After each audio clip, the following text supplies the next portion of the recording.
هلا وشلونكم؟ أطيب دجاج محشي بالفرن ممكن تسوونه، والدجاج تطلع ذايبة ومستوية وكلش طعمها طيب. تعالوا نشوف الطريقة.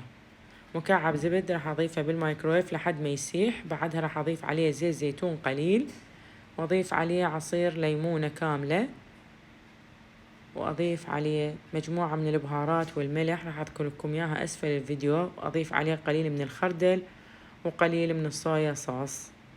كل هاي التتبيلة راح أخلطها تمام وأضيفها على الدجاجة. تقدرون من الليل تتبلوها، تقدرون قبل ساعة أو ساعتين. نتبلها من الداخل ومن الخارج وتحت الجلد. راح نتركها. هسه نسوي التمن. بجدر ضفت زيت زيتون قليل، وضفت الخضار المجمدة اللي عندي بازاليا جزر، تقدرون تستخدمون لحم مفروم أو أي شي ثاني. ضفت عليه ملح وفلفل أسود ومكعب ماجي. ضفت التمن المغسول ومنقع، وضفت عليه مقدار المي المغلي، وأتركه لحد ما ينشف عندي التمن.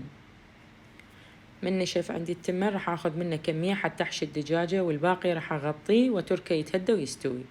هنا راح نحشي الدجاجة وراح أسدها بعواد الأسنان. ضفتها ببايركس مع الخضار. راح أغطيها بورق زبدة مبلل وأدخلها في فرن حامل رف الوسط حرارة 200، تاخذ عندنا ساعة ونص، تطلع عندنا بهالشكل هاي ذايبة ومستوية وطعمها خرافي. وبألف عافية.